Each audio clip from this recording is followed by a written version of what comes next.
నమస్తే గురుజీ. నమస్కారం మిత్రమా. సో, శివరాత్రి గురించి నాకు కొన్ని విషయాలు తెలుసుకోవాలని ఉంది. సో, అసలు శివరాత్రి ఎందుకు జరుపుకుంటారు? దాని వెనుక ఉన్న అసలు కథ ఏంటి?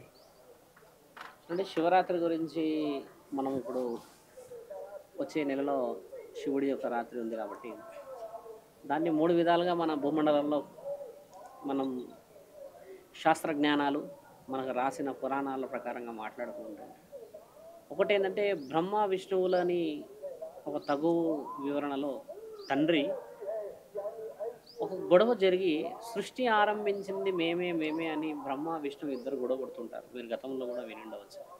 బ్రహ్మదేవుడు ఏం చేస్తాడు, ఒకరోజు శివుడి దగ్గరికి వచ్చి సృష్టి ఆరంభ విషయాలు తెలుసుకోవాలన్న తరుణాన్ని పక్కన పెట్టి విష్ణువు దగ్గరికి వెళ్ళి నేను గొప్పవాడిని నీవు గొప్పవాడివి అన్న మాటని ఎత్తుతాడు. ఎలా అంటే మిత్రమా, బ్రహ్మకేమో 5 తలలు ఉంటాయి, విష్ణుదేవుడికి 4 చేతులు ఉంటాయి. ఇంకా విష్ణుదేవుడు సహజంగా మనం చూస్తాం కదా, చక్రం పట్టుకొని ఇలా ఉంటాడు పైన.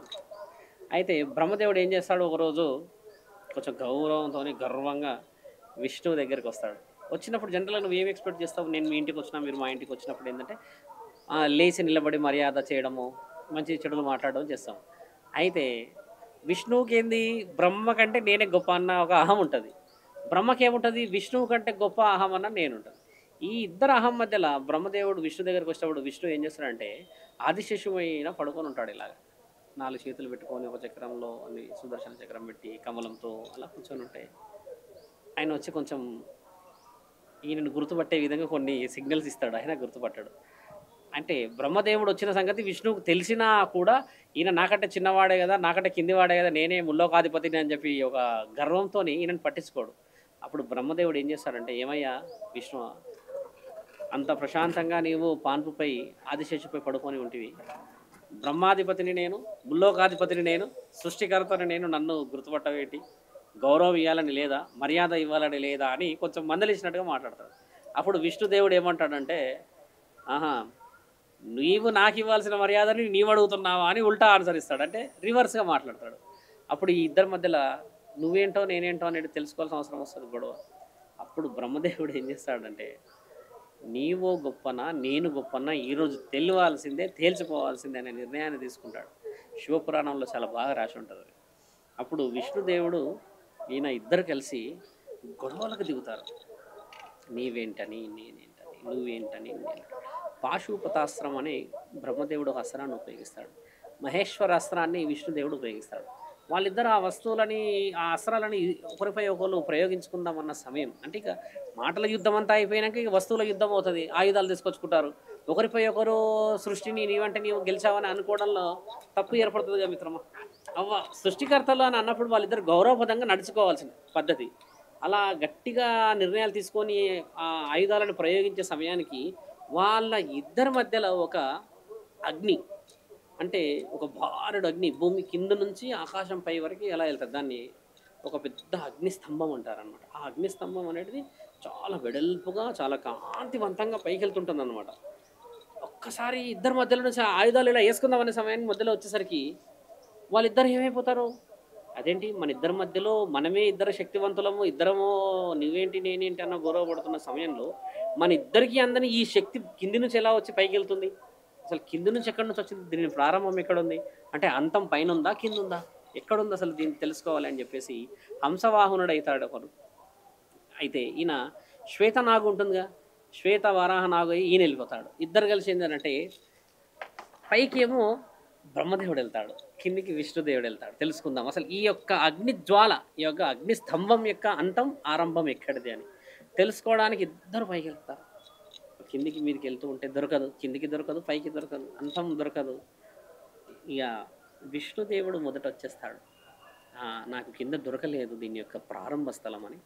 ఎక్కడైతే ఈ ఇద్దరి యొక్క పోరాట స్థలం ఉంటుందో యుద్ధ రణరంగం, అక్కడికి వచ్చి అలసిపోయి కూర్చుంటాడంటే విష్ణుదేవుడు ఏమనుకుంటాడు అప్పుడు మనసులో, అబ్బో బ్రహ్మ పైకి వెళ్ళాడంటే కనుక్కొని వస్తున్నాడేమో, అంటే నేను కొంచెం కోపపడి నా యొక్క శక్తి గురించి మాట్లాడి తప్పు చేశా అంటే. మొదట ఏమైంది, అహం తగ్గింది ఆయనకి.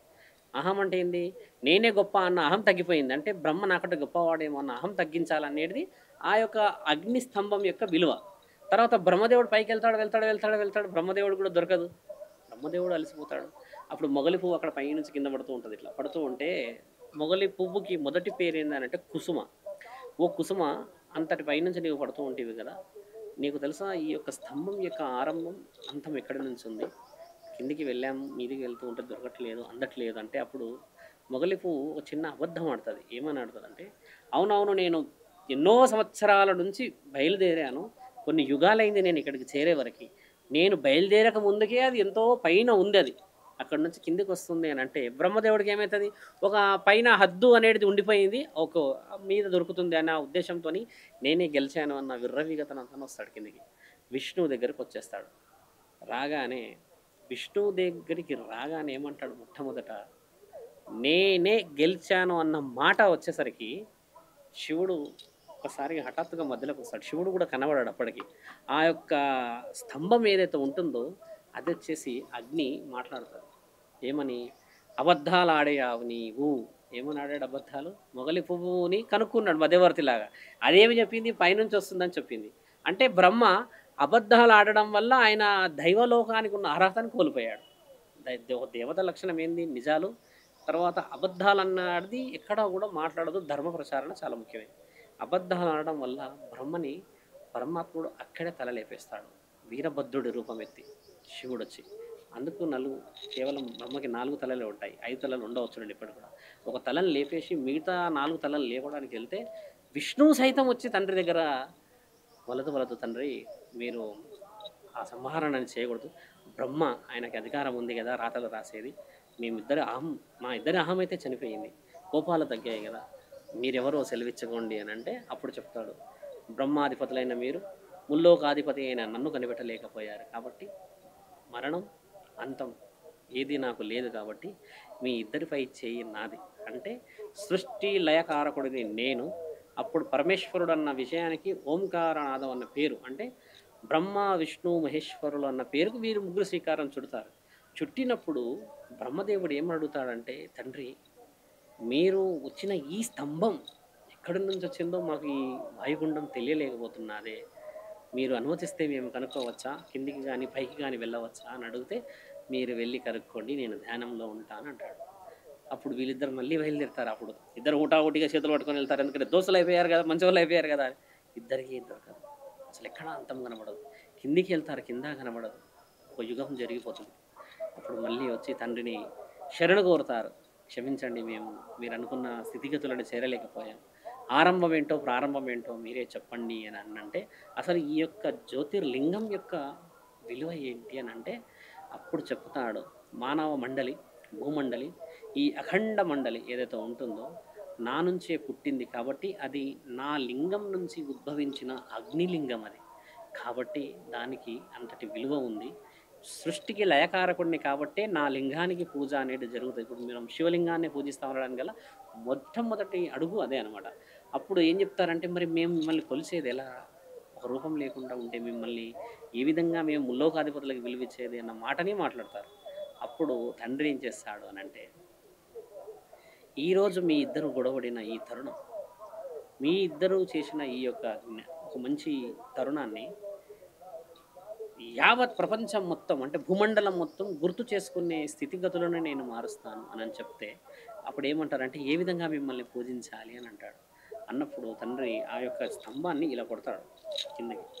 ఆ వాయుగుండం వచ్చిందని చెప్పాను కదా, ఆ యొక్క అగ్నిలింగాన్ని కొడితే అది ఇలా ముక్కలు అవుతుంది మిత్రం. 64 ముక్కలు అవుతుంది. 64 ముక్కల్లో ఒక ముక్క కింద పడుతుంది. కింద పడ్డ ముక్కనే ఇప్పుడు మనము భూమండలంలో నీవు నేను అందరం కొలుస్తున్న సోమనాథేశ్వరాలయం, సోమనాథలింగం. ఆ సోమనాథలింగం ఎలా ఉంటుంది తెలుసా మిత్రమా? ఇటు పైన కొట్టాడు తండ్రి, ఇటు మధ్యలో కొట్టాడు కదా, అంటే ఏంది, ఇటు గ్రిప్ లేదు ఇటు గ్రిప్ లేదు, మధ్యలో గాలి ఉంది. ఇలా గాలిలో కొట్టాడు అంటే ఆ స్థాయి కిందికి వచ్చినప్పుడు మీకు తెలుసా మిత్రమా, అది ఇంకా గాలిలోనే ఉంటుంది శివలింగం. మీరు వెళ్ళారా ఇప్పుడు? భూమండలం మీద ఉన్న ఒకే ఒక్క శివలింగం, గాలిలో ఉంటున్న శివలింగం సోమనాథాశ్వరాలయం. ఇప్పుడు మీరు కట్టుకొని గూగుల్లో చూడవచ్చు, గాలిలోనే ఉంటుంది ఆ శివలింగం. అయితే ఆ శివలింగాన్ని పూజించడం మొదలుపెట్టినప్పుడు మీరు మిగతా లింగాలు ఏదైతే 12 జ్యోతిర్లింగాలు మన భూమండలంలో ఉన్నాయి కదా, ఈ మిగతా పడ్డేటి అన్ని ముఖ్యమైన పాత్రలో పడ్డ 12 జ్యోతిర్లింగాలు ఒకే రేఖలో ఉంటాయి. మీరు చూడండి, ఆ 12 రేఖలు ఇలా స్ట్రైట్గా ఉంటాయి.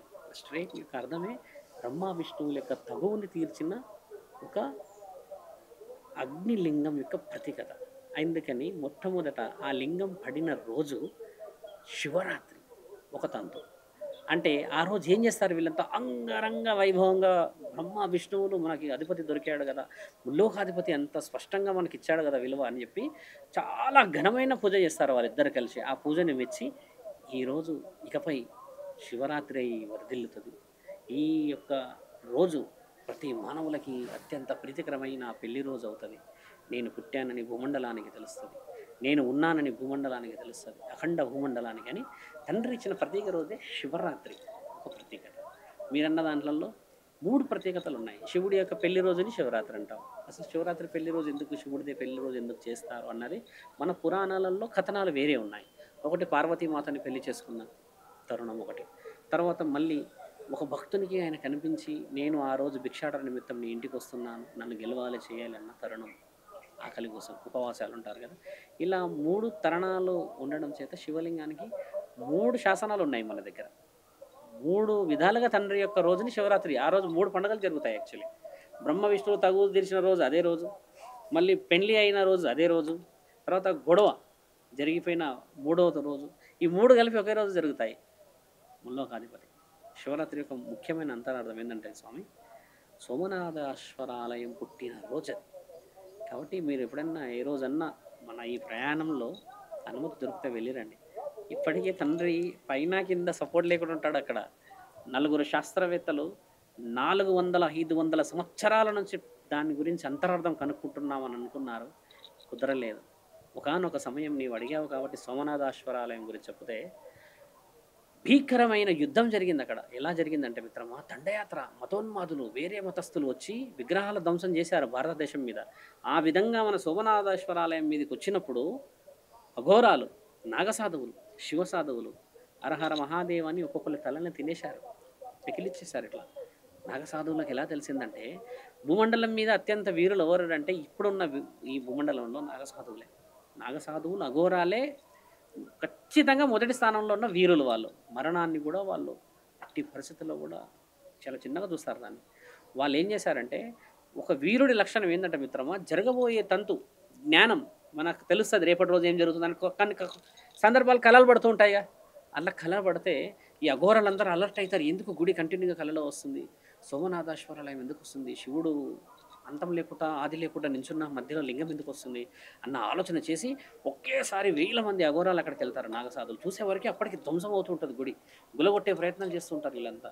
అప్పుడు వీళ్ళంతా ఏం చేస్తారు, హరహర మహాదేవ్ అని త్రిశూలాలు పట్టుకొని చిత్తుగా వాళ్ళని 8 సార్లు ఓడగొట్టారు అక్కడ.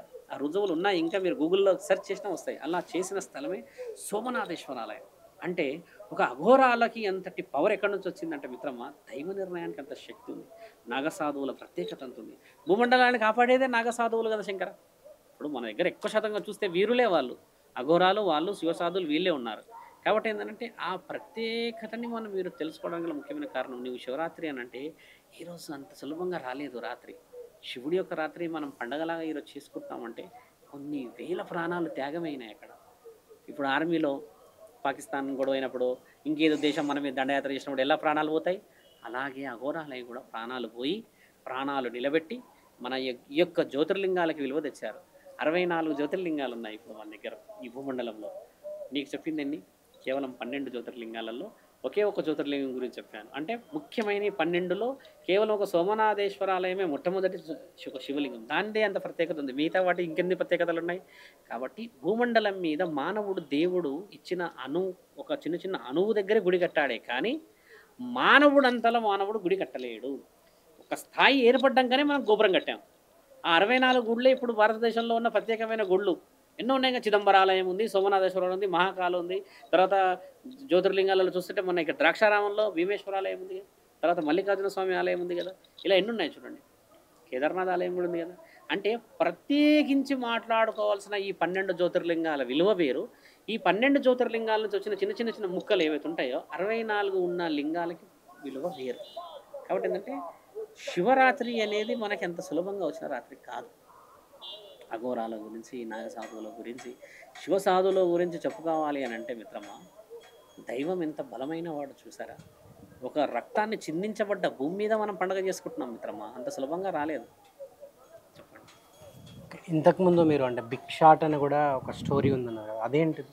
చూడండి, ఒక భిక్ష అనేది ఎలా ఉంటుందంటే మిత్రమా, ధర్మ కార్యక్రమాలకి భిక్ష గురించి గొప్పగా మాట్లాడాలి మనం.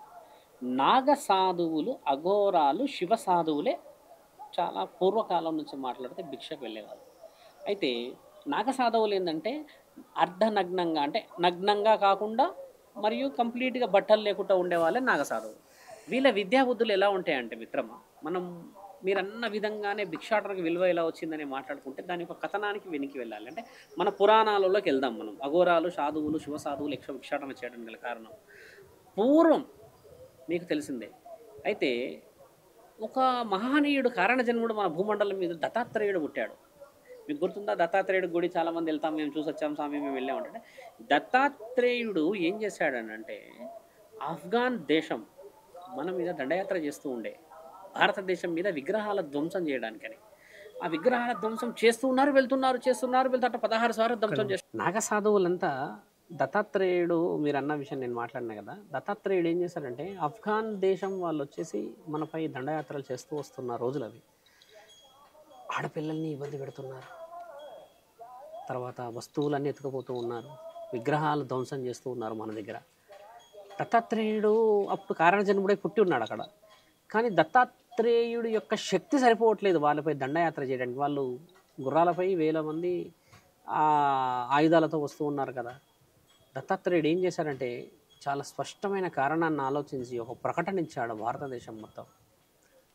నాకు జననం మీద మరణం మీద ఆశ లేకుండా దేహంతోని పరమాత్ముని చేరడానికి జీవితం మొత్తం శివుడి ఆజ్ఞతోని నడిపించే విధంగా ఉండే వీరులు, మనుష్యులు, మగవాళ్ళు కావాలి అని ప్రకటన ఇస్తే అప్పుడు భూమండలం మొత్తం కలిపి 500 మంది వచ్చారట ఆ రోజుల్లో. ఈయన 500 మందికి గురోపదేశం చేశాడు దత్తాత్రేయుడు. ఏమని చేశాడంటే మన యొక్క సంప్రదాయం ఆడది, మన యొక్క స్థితిగతులు గుడులు, మన యొక్క భవిష్యత్తు పిల్లలు, వీరిని ధ్వంసం చేస్తున్నారు ఆఫ్ఘాన్ దేశస్థులు. వాళ్ళు దండయాత్ర చేసినప్పుడు వస్తువులు, మానవులు, స్త్రీల యొక్క విలువైన ఇబ్బందులు చేయడం చేత మనం వారిని కాపాడే బాధ్యత మాపై ఉంది. మీరు దానికి సిద్ధమేనా అన్న విద్య నేర్పిస్తే దానికి 12 సంవత్సరాల వ్యవధి పడుతుంది వాళ్ళకి. ఆ విద్యకి 12 సంవత్సరాల్లో వాళ్ళకి ఏం చేస్తారు, మొదట గుండు గీకేస్తారు ఈ నాగ సాధువులకి, అఘోరాలకి. ఆ గుండు గీకేసిన తర్వాత మళ్ళీ సంవత్సరం తర్వాత కేశఖండన మళ్ళీ చేసేస్తారు. ఇక 11 సంవత్సరాల వరకు మళ్ళీ తీయడం అనేది ఉండదు, అవి జడలు కట్టేస్తాయి. ఇలా వాళ్ళకి కఠినమైన శిక్షలు. ఉదయాన 3:30కు లేచి స్నానాలు ఆచరించుకొని ధ్యానాల్లో ఉండి విద్యలు, మల్ల యుద్ధాలు, కత్తిసాములు, కర్రసాములు నేర్పించడాలు, అదేవిధంగా గురువు యొక్క విలువలు నేర్పించడాలు చేస్తూ చేస్తూ చేస్తూ 12 సంవత్సరాలు గడిస్తే 12వ సంవత్సరం ఇచ్చే శిక్ష ఏంటంటే మిత్రమా, 3 కుండలు కడతారు నెత్తిపై. ఇక్కడ ఒక కుండ ఇక్కడ కడతారు, ఒక కుండ ఇక్కడ కడతారు. అంటే ఒక్కొక్క కుండ నిండా నీళ్ళు ఉంటాయి, సుమారు 10-15 లీటర్ల బరువు. ఆ 3 కట్టిన తర్వాత ఈ కాలుపై నించోవాలి, ఒకే కాలుపై నించోవాలి. ఆ 3 కట్టాక ఇలా నించోవాలి, ఇట్లా పెట్టి నించోవాలి, చేతులు చాపి ఇలా తలపైకి పెట్టి నించుంటారు వాళ్ళు. నించున్నప్పుడు 3 కుండల బరువు సుమారు 30 కిలోలు ఉంటుంది కదా. ఒక కాలు మీద నించుంటాడు కదా, కాలు కింద పెడితే విద్యకి అనర్హుడు అనమాట ఆయన, విద్యకి ఆయన అనర్హుడు. అప్పుడు అలా పెట్టిన తర్వాత సుమారు 1 అవర్ ఒక మంచి బలమైన కర్రతోని మగవాడి యొక్క అంగస్తంభన జరిగే ఆ స్థానంలో చాలా బలంగా కొడతారు. నాగసాధువులకి ఇచ్చే పరీక్షలు, శిక్షలు చెప్తున్నా మీకు నేను, గుర్తుపెట్టుకోండి. దాన్ని కొడతారు ఇక్కడ వాళ్ళకి. చిన్నగానే కట్టుకుంటారు వాళ్ళు ఇలాగా.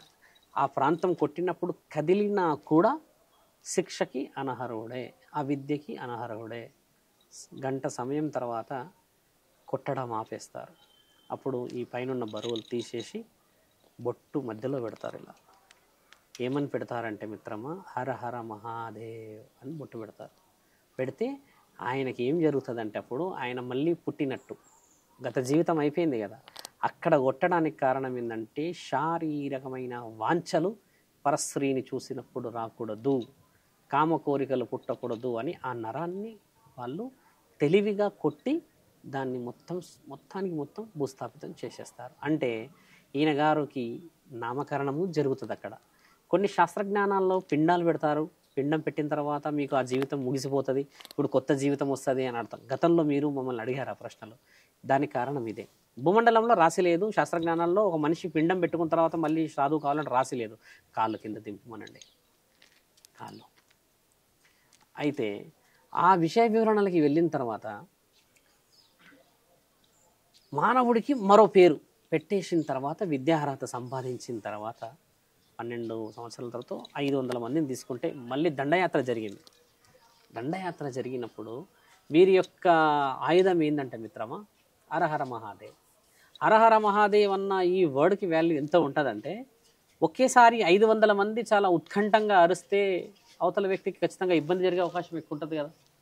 కాబట్టి ఆయన గారు అనే ఆ విషయ వివరణకి వాళ్ళు దండయాత్ర అక్కడ నుంచి చేసుకొస్తారు. వాళ్ళు ఆ దండయాత్ర చేసుకొని వచ్చినప్పుడు వీళ్ళు ఒకేసారి 500 మంది హరహర మహాదేవ్ అని ఎగబడతారు. వాళ్ళ పైకి పడ్డప్పుడు 1000 గుర్రాల కింద పడ్డాయంట. అది రాస్తుంది మీకు, ఇంకా మీరు చూడవచ్చు, చూపిస్తాను మీకు. 1000 గుర్రాలు అంటే 1000 మంది భూమండలానికి కిందికి డౌన్ అవుతారు.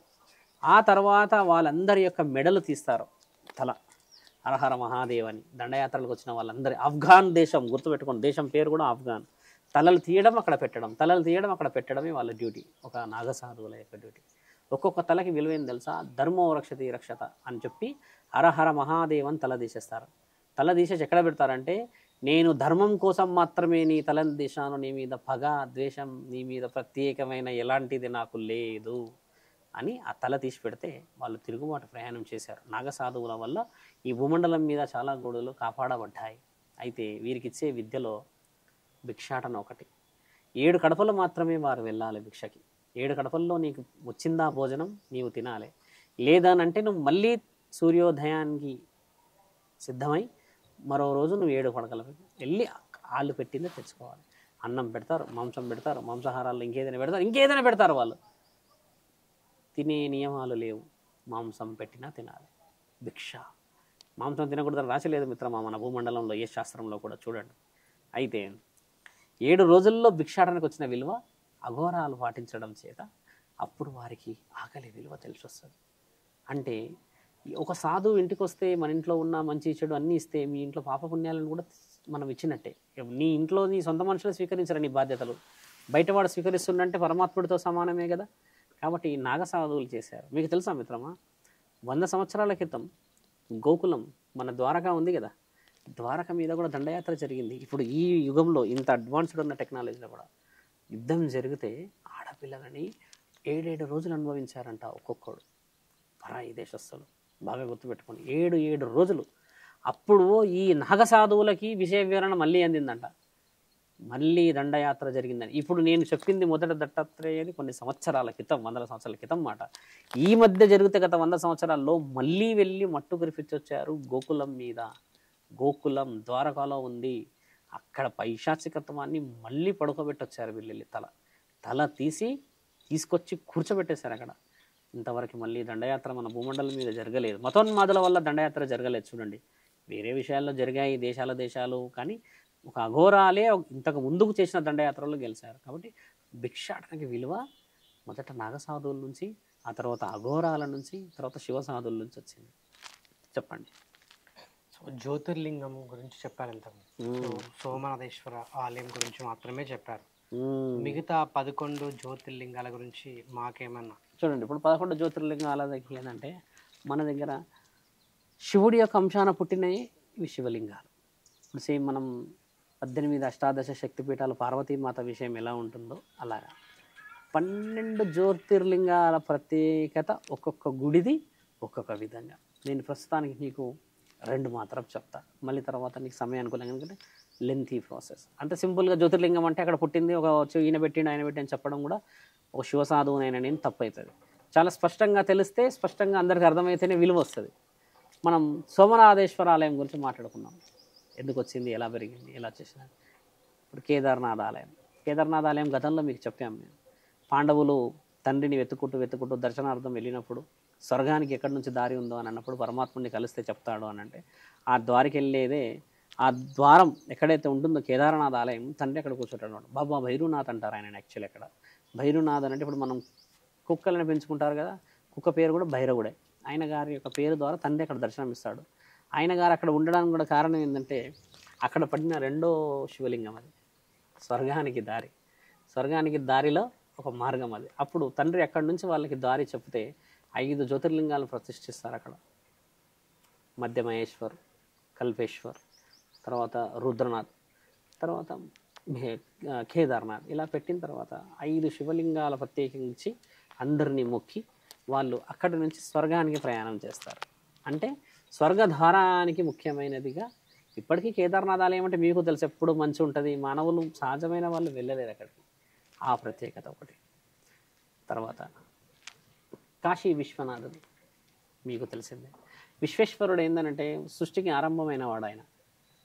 అక్కడ మానవులని గంగాలో అన్నపూర్ణేశ్వరి సాక్షిగా అన్నము, అన్నదానాలు, తర్వాత విశాలాక్షి, ఇప్పుడు కాశీ విశాలాక్షి అంటుంటాం కదా, గంగా స్నానాలు ఎక్కడ జరుగుతాయి అక్కడంటే మానవుడు చనిపోయిన తర్వాత పరమాత్ముడికి చేరడానికి ఉన్న మార్గం అది. అంటే కాలం చేసిన తర్వాత మనం అక్కడికి చేరవచ్చు. అంటే మన హిందూ సంప్రదాయంలో మరణానికి విలువ ఉన్నది అనడానికి తండ్రి ఇచ్చిన ప్రత్యేకత అది. విశ్వేశ్వరుడిది విశ్వేశ్వర ఆలయం, కాశీ విశ్వనాథ ఆలయం. తర్వాత మల్లికార్జునుడు ఉన్నాడు కదా శ్రీశైలం, ఆయన గారి ప్రత్యేకత ఏంటంటే మణికంఠేశ్వరుడు తండ్రి కుమారుడు, ఎవరైతే అయ్యప్ప స్వామి అంటాంగా ఆయన. ఇప్పుడు శ్రీశైలం పేరు ఏంటంటే ఇప్పుడు శ్రీశైలం కాదు యాక్చువల్లీ, దాని ఒరిజినల్ పేరు సంస్కృతంలో చూసుకుంటే కౌంచ్య పర్వతం. కౌంచ్య, ఆ కౌంచ్య పర్వతం అనేది రాను రాను శ్రీశైలం అయింది. ఆ పర్వతం మీద మణికంఠేశ్వరుడు అమ్మా నాన్న మీద వినాయకుడు వాళ్ళు 7 లింగాలు తిరుగుతారు కదా ఇట్లా, అదే 7 సార్లు చుట్లు తిరుగుతారు కదా. ఏమని తిరుగుతారంటే మీరు గొప్ప నేను గొప్ప తెలుసుకోవాలి, మీ ఇద్దరికి పెళ్లి చేద్దామని నిర్ణయించాను వినాయక, కార్తికేయ, అయ్యప్ప అని అన్నప్పుడు అయ్యప్పనేమో వెళ్ళిపోతాడు దానిపైన వాహనం పైన, ఈయన గారు ఏం చేస్తాడు తల్లి చుట్టే తిరుగుతుంటాడు. ఆ గొప్పతనాన్ని మెచ్చినప్పుడు అయ్యప్ప అలుగుతాడు వచ్చి, నాకంటే ముందే ఈయన గారి పెళ్లి చేస్తున్నావు అని అలిగితే తండ్రి ఏం చేస్తాడు అలిగేసి ఈ కౌంచ పర్వతం మీదకి ఎక్కుతాడు. ఎక్కినప్పుడు తండ్రిని చూడడానికని ఇది బిడ్డ అలిగి వెళ్ళాడు అని చెప్పి పార్వతి మాత అలిగితే అప్పుడు తండ్రికి తీసుకెళ్ళి లేదు లేదు కౌంచ పర్వతం మీద నేనున్నాను, నేను కలియుగం ఆరంభంలో నేను అక్కడ జ్యోతిర్లింగాన్ని వెలుస్తాను, అక్కడ నేను ఉన్నాను అన్నది ఆ బ్రహ్మరాంబిక సైతం. ఇలా ఉంటుంది లింగం, అది చిన్న లింగం. పురాణాలలో ఏమి రాసి ఉందంటే రావణాసుడిని చంపిన తర్వాత రాముడు ఆ కౌంచ పర్వతం మీదకి శివుణ్ణి దర్శించుకోనికి వెళ్ళినప్పుడు కూడా నా భక్తుడిని రావణాసుడిని చంపేసి నన్నే దర్శనం చేసుకొని వస్తాడా అని చెప్పేసి ఆ లింగం రూపం కిందికి వెళ్ళిపోతుంది, అది కిందికి పోతుంది. ఆ లింగం అంటే ఈయనకి దర్శనం ఇవ్వద్దని, శివుని దర్శించుకుంటే పాప ప్రాయశ్చిత్తం అయిపోయినట్టే అని అర్థం. కానీ అప్పటికే రాముడు అక్కడికి చేరడం చేత తండ్రి ఇంత చిన్న అయినప్పుడు కనబడతాడు, వచ్చావా అని అది అని మాట్లాడి దర్శనం ఇచ్చేసి ఆలింగనాలు చేసుకొని కారణ జన్ముడే నీవు పట్టాభిషేకానికి వెళ్ళు అది అని చెప్పేసి వెళ్ళిపోతాడు. అదొక ప్రత్యేకత మన జ్యోతిర్లింగాల్లో. ఇప్పుడు అంటే ఎన్ని 12 జ్యోతిర్లింగాలు ఉన్నాయి కదా, సో జనరల్గా ఒక మనిషి చనిపోయినప్పుడు కాశీకే ఎందుకు పోవాలి, కాశీలోనే అక్కడ ఏదైతే పిండ ప్రదానం కానివ్వండి, ఈ అస్థికలు కానివ్వండి, సో అక్కడే కలపాలని చెప్పేసి గంగలా అంటారు. ఎందుకని అంటే మిగతా జ్యోతిర్లింగాలకు కూడా అక్కడికి ఎందుకు పోకూడదు, కాశీకే పోయి ఎందుకు చేయాలి? కాశీకి ఎందుకు వెళ్ళాలంటే అఘోరాల స్థావరం అది. కాశీ అనేది ఒక పుణ్యక్షేత్రం కాదు మిత్రమా, అది ఎన్నో పుణ్య కార్యక్రమాలు చేసిన వ్యక్తులు నిలయం ఉన్న క్షేత్రం. అది పుణ్యక్షేత్రం అంటే దేవుడు ఉన్న క్షేత్రం. ఈ అఘోరాలు, నాగసాధువులు, శివసాధువులు వీళ్ళందరినీ పరమాత్ముడు ఈ దత్తాత్రేయుడు దత్తత తీసుకొని గురు విద్యని అభ్యసించిన క్షేత్రమే కాశీ క్షేత్రం. బాగా గుర్తుపెట్టుకోండి. అప్పుడు వాళ్ళకి అంత పెద్ద క్షేత్రము, ఆ గంగా స్నానాలు, అంత పెద్ద అడవి, అంత పెద్ద కొండలలోనే ఉండేటోళ్ళు వాళ్ళు. అంటే భూమండలంలో ఎక్కడా లేని ఒక చిన్న స్థాయి, ఒక పెద్ద స్థాయి అనే విలువ లేకుండా కాశీలోనే చేరడానికి గల కారణం ఏంటంటే విశ్వేశ్వరుడు పురాణాలలోనే మనకి స్థానం ఏమిచ్చాడంటే గంగని చేరిన వాళ్ళు. నీకు అక్కడికి వెళ్తే కొంచెం వెనక్కి తీసుకొని వెళ్తే హరిశ్చంద్రుడి దగ్గరికి వెళ్ళాలి. హరిశ్చంద్రుడు ఏం చేస్తాడు, జీవితం మీద విరక్తి చెంది భార్యని ఒక కొడుకును వదిలిపెట్టేసి కాశీకి వచ్చి కాటి కాపరయ్యి అందరికి కాళ్ళు చేసే కార్యక్రమంలో ఉంటాడు. దాన్ని వేరే పురాణాల్లో కథలు రాసి ఉన్నాయి. అంటే ఆ యొక్క క్షేత్రానికి ఎవరైతే మరణం చెందుతారో పునర్జన్మ చాలా పవిత్రంగా ఉంటుందన్న నమ్మకం శాసనాల ద్వారా, పురాణాల ద్వారా రుజువులు చేయించబడ్డది. ఎందుకు అక్కడే గురువుగారు ఇప్పుడు మిగతా జ్యోతిర్లింగాలలో లేదు అని అంటే, మరి ఒక్కొక్క జ్యోతిర్లింగానికి ఒక్కొక్క ప్రత్యేకత ఇచ్చాడు. కాశీ ఎందుకు ఇచ్చాడంటే విశ్వేశ్వరుడు స్వయంభుగా వెలిసిన విగ్రహం అని. అంటే ఆయన జ్యోతిర్లింగాలు 12 వచ్చాయి కదా ఇప్పుడు, 12లో 12 భాగాలకు ఒక్కొక్క స్థితిగతులు ఇచ్చాడు. ఇప్పుడు సోమేశ్వర ఆలయం అని చెప్తే గాలిలో ఉందన్నాం, భ్రమరాంబిక దేవి ఈ కౌంచ పర్వతం గురించి అని అన్నాం. ఇప్పుడు విశ్వేశ్వరుడు ఆలయం కూడా మనిషి యొక్క అంతం అక్కడ జరిగితే మళ్ళీ పునర్జన్మ కోసం వస్తుందని చెప్పేసి ఆయన పురాణాలలో హరిశ్చంద్రుడి ద్వారా రుజువు చేయించబడ్డాడు. ఎలా రుజువు చేయబడ్డాడు తెలుసా మిత్రమా? హరిశ్చంద్రుడి కొడుకు చనిపోతాడు. పూర్వం ఏందనంటే ఎవరైనా మనం ఇప్పటికైనా 10,000 కడతామా ట్యాక్స్ వెళ్ళి? ట్యాక్స్ కాదు, వానికి శ్మశానంలో వాడికి కడతామా? అది తవ్వడానికనో లేకపోతే కాల్చడానికనో కొంచెం అమౌంట్ పే చేస్తాం. పూర్వం ఏం చేసేవాళ్ళు అంటే అలా పే చేసినప్పుడు ఏదో ఒక వస్తువు ఇష్టం, బంగారమో లేకపోతే ఇంకేదో ఇచ్చేవాళ్ళు, ఎన్నో ఇచ్చేవాళ్ళు. హరిశ్చంద్రుడి యొక్క కొడుకు చనిపోతాడు ఒక సమయంలో. భార్య చాలా దిగ్భ్రాంతమైన స్థితిలో కాశీకి చేరుతుంది. అక్కడికి చేరి అక్కడ కాల్చేస్తే కనీసం పుణ్యమైన బతుకుతుంది. తండ్రి లేకుండా బతికిండు, దీనమైన స్థితి. రాజులాగా ఉండేవాడు అబద్ధాలు ఆడకూడదని అలా తండ్రి సత్యహరిశ్చంద్రుడు అంటారు, అందుకే అబద్ధాలు ఆడాడని. ఆయన దగ్గరకు వచ్చేసి కాల్చేస్తే భార్యను గుర్తుపట్టాడు హరిశ్చంద్రుడు, కొడుకును కూడా గుర్తుపట్టాడు. కాటి మీద వేసేస్తాడు, కాల్చేసేసిన తర్వాత ఈయన అడుగుతాడు తల్లిని, అమ్మా మరి నేను కాపరినయి కాల్చాను కదా, నీ బిడ్డని ఏదైనా ఇవ్వాలి నాకు, నీ రుణం మరి నాకు ఉండొద్దు, నా రుణం నీకు ఉండకూడదు అని అంటే, నా దగ్గర ఏముంది నాయన అని కొంగు చెప్తున్నాడు. నా దగ్గర ఏం లేదు స్వామి, నా భర్త వదిలిపెట్టెళ్ళాడు, నా ఉన్న ఒకగానొకడు చనిపోయాడు, ఇప్పుడు నాకు ఏం బ్రతికే లేదు అని అంటే, నీ మెడలో ఉన్న తాళి అని అంటాడు. అంటే మన సంప్రదాయాలు ఇంకోటి ఏంటంటే మిత్రమా, మీరు పురాణాల్లో వెతుకోవచ్చు, భర్త కట్టిన తాళి కేవలం భర్తకి కనబడేది కూడా మన దాంట్లో ఉంది, మిగతా వరకు కనబడదు తాళి. పతివతా మహత్యంలో ఇదొక పెద్ద చాప్టర్ ఉంది. భర్త కట్టిన తాళి కేవలం భర్తకే కనబడుతుంది, మిగతా వాళ్ళకి కనబడదు. అది అంటే దాని యొక్క పవిత్రత అది. హరిశ్చంద్రుడికి అది కనబడగానే ఆవిడ కొంగొదులుతుంది. నా శరీరం మీద ఉన్న తాళి చూశాడు అంటే నా యొక్క పెనిమిటియే, నా హరిశ్చంద్రుడే అని చెప్పేసి, నాదా కాల్చింది నీ కొడుకునే అని అంటే హరిశ్చంద్రుడు చాలా బాధపడిపోతాడు. నా కొడుకుని, ఎందుకంటే తండ్రికి ఎప్పటికైనా బాధ ఉండదా, నా రక్తాన్ని పంచుకొని ముట్టిన వాడిని నేనే అది చేసుకున్నా కదా అని పరమేశ్వరుని ఇద్దరు భార్యాభర్తలు చాలా తీవ్రంగా పూజించి చేస్తే పరమాత్ముడు ప్రత్యక్షమే చెప్తాడు, ఇకపై కాటికాపరివై నీవు ఉంటావు నాతో పాటు. ఎక్కడైతే నా స్థానం అనేది మానవులు ఆలోచించారో అక్కడ నీవు హరిశ్చంద్రుడి కాబట్టి, హరిశ్చంద్రుడి నెత్తికి అది కట్టుకొని చిన్నగా ఇలా పంచలాగా ఉండి కట్టబట్టుకొని నిన్నవాడ విగ్రహాలు కూడా ఉంటాయి ఇప్పటికీ. హరిశ్చంద్ర ఘాటన్ అంటారు, తర్వాత కాటికాపరి అని కూడా రాసి ఉంటాయి. ఎందుకంటే గొప్పది ఎందుకు అయ్యింది అని అంటే, గొప్ప వ్యక్తుల యొక్క మరణాలు చెందిన స్థలం కాశీ కాబట్టి అది పుణ్యక్షేత్రం కావడానికి గల ముఖ్యమైన కారణం ఏంటంటే, ఇప్పుడు నీవే మీ తాతలు ముత్తాతలు ఉండి భూమండలం మొత్తం మంచి పనులు చేసి ఒక కాలం చేశారనుకో, ఆ భూమండలంలోకి నీకు పోవాలని ఉంటుంది కదా, పవిత్రమైన స్థలం కదా. ఆ విధంగా విశ్వేశ్వరుడు ఇచ్చిన స్థలం అది. గంగలో మునిగినంత మాత్రాన పవిత్రత వస్తున్నది అనేది అబద్ధం మిత్రమా, చాలా అబద్ధం. గంగామాత అక్కడే ఉందా, మరి ఈడ లేదా, ఇప్పుడు మనం తాగుతున్న దాంట్లో లేదా? మానవుడు పెట్టుకున్న తంతు అది. కాకపోతే ఏంటంటే గంగ ఎప్పటికైనా పవిత్రమైనది, అందులో మునిగినంత మాత్రం నువ్వు పవిత్రమవుతావు అనేది చాలా చిన్న మాట. పెద్ద మాట ఏందనంటే, నీవు ఇక్కడ ఉండి కూడా గంగామాతలో కలవచ్చు. మానవులు అక్కడికే పోయి కలుసుకోవాలనుకోవడానికి కారణం ఏంటంటే భక్తి. అది భక్తి కాబట్టి అక్కడ వరకు వెళ్తున్నారు. కాశీలో మునిగితే చనిపోతే అనడానికి లేదు. విశ్వేశ్వరుడు పుట్టించుకున్న శరీరం ఆయననే పుట్టించుకున్నాడు, శివలింగం, ఆయన లింగాన్ని పూజిస్తాం. ఆయనకు నువ్వు కాశీకి వెళితేనే పూజ అందుతుంది అంటావా? స్ఖలుడు అంటే తెలుసు కదా, ఇలా పైకి చూస్తే ఆకాశం నుంచి భూమండలం ఆయనే ఉంటాడు, ఇటు నుంచి ఇటు చూస్తే ఆయనే ఉంటాడు, అడ్డంగా పొడవుగా ఆయన. మరి అంతా ఆయనే ఉన్నప్పుడు కాశీకి వెళ్ళి నువ్వు పవిత్రత ఎలా వస్తుందని అంటావు? ఆయనే చెప్పిండు కదా, భూమండలాధికారిని నేనే, భూమండలం మొత్తం నాదే అని చెప్పి పరమాత్ముడు చెప్పినప్పుడు కాశీకి వెళ్తేనే పుణ్యం వస్తుందని ఎలా అనుకుంటావు శంకర? కాకపోతే ఏంటంటే అవన్నీ పుణ్యక్షేత్రాలు, పుణ్యమైన మనుషుల ద్వారా రుజువులు చేయబడ్డందుకు ఆ విలువలు వచ్చాయి అంటున్నా. ఇక్కడైనా నువ్వు ప్రదక్షిణలు చేయవచ్చు కదా, పరమాత్ముడు అన్నాడు కదా, నన్ను చూడాలంటే నా దగ్గరికే రావాలా, ఎక్కడైనా చేయొచ్చు అన్నాడు కదా. కాబట్టి ఇవి మానవులు సృష్టించినవి అని చెప్తున్నాను నీకు. పెళ్ళి కాకుండా కాశీకి వెళ్ళకూడదు అంటారు, నిజమేనా? కాశీ ఏంటంటే ఎక్కువ శాతంగా శాసనాలు మాట్లాడితే మరణం గురించే మాట్లాడతాం కాబట్టి అక్కడ ఉండే స్థితిగతులు, చేసే కార్యక్రమాలు, శవాలను కాల్చడాలు, చాలామంది అకాల మరణాలు చెందిన వాళ్ళు వస్తారు కాబట్టి పెళ్లి కాని వాళ్ళు వెళ్తే ఆ ప్రభావం, ఇప్పుడు నీవు ఉన్న ఫలంగా సన్యాసి అవుతావు అంటే ఊరుకుంటావా? కాశీలో శవాలను కాల్చేదంతా అఘోరాలే, తినేది కూడా అఘోరాలే అని అంటారు, పూజలు చేసేది అఘోరాలే కదా. వారిని చూసి మీరు కూడా ఏదన్నా నిర్ణయాలు తీసుకోవచ్చేమో అని పెద్దలు పెట్టిన నానుడి అది. అంతేగాని నువ్వు ఆడికి పోగానే సన్యాసి కావు, మారవు. అదొక నానుడు ఏంటంటే జాగ్రత్త కోసం. తాతలు ముత్తాతలు చెప్తారుగా, అయితే పోయి రావచ్చు, హ్యాపీగా పోయి రావచ్చుగా. కాశీలో పుట్టినోడు ఎక్కడ పోవాలి మరి? ఒక మాట, కాశీలో పుట్టినోడు ఎడిపోవాలి మరి. నువ్వు కాశీలో ఎక్కడో పుట్టినోడు ఆడిపోతే మారుతా అంటే, ఆడ పుట్టి ఆడ పెరిగి ఆడ చేసి ఆ పంతులకు కూడా పిల్లలు ఆడ పిల్లలు బంగారం వాళ్ళే ఉంటారు. మరి వాళ్ళందరూ సన్యాసులు అయ్యి లుంగిలు కట్టుకొని ఉంటారు ఆడ. మానవుడు సృష్టించుకున్నాయి ఇవన్నీ. పరమాత్ముడు ఎప్పుడు కూడా అలా చేయలేడు, నువ్వు నా దగ్గరికి వస్తే కలిసిపోతావు అని. అలా ఉండదు మిత్రమా, తప్పదు. ఓకే. ఇంకా ఈ 12 జ్యోతిర్లింగాల్లో 18 శక్తిపీఠాల్లో ఒకే చోట శ్రీశైలంలో అక్కడ శక్తిపీఠం ఉంటుంది, జ్యోతిర్లింగం ఉంటుంది. మిగతా ఎక్కడ కూడా ఒకే చోట ఇద్దరు అమ్మవారు అయ్యవారు ఉంటారు. సో అక్కడే ఇద్దరు ఉండడానికి రీజన్ యాక్చువల్లీ ఏంటంటే మిత్రమా, అక్కడే రీజన్ అని కాదు, పార్వతీ పరమేశ్వరులు కౌంచ పర్వతం మన మణికంఠుడు అలగడం చేత అక్కడికి ఒక కారణం చేత వెళ్తాడు. అయితే నువ్వు శ్రీశైలం అన్నదే విషయం చెప్పావు కాబట్టి దానికి కొంచెం వెనక్కి వెళ్ళాలి. కౌంచ పర్వతం అనేది కౌంచ పర్వతం అనే రాజు చేతిలో ఉన్న పర్వతం అది.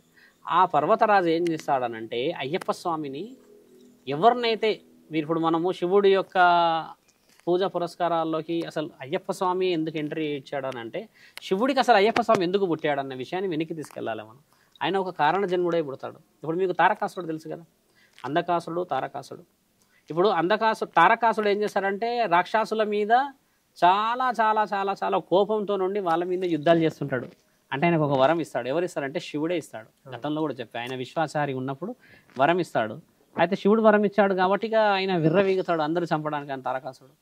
ఇప్పుడు తారకాసుడిని అంతం ఎలా చేయాలి? మరి చేయడానికి అవకాశం లేదు. శివుడే వరం ఇచ్చేసేసిండు, నిమ్మలం అయిపోయిండు. కాబట్టి తారకాసుడిని చంపడానికని శివుడు చేసిన వ్యూహం ఆయన పుట్టించిన కారకుడు. ఇప్పుడు కార్తికేయుడు ఎలా పుడతాడు మీకు తెలిసిందే. అదే నీకు 7 సంవత్సరాల బాలుడే, అది కూడా నీకు పుట్టబోయే కుమారుడే. ఎలా పుడతాడు? నేను మరణాలు ఉన్నాయంటారు దాంట్లో.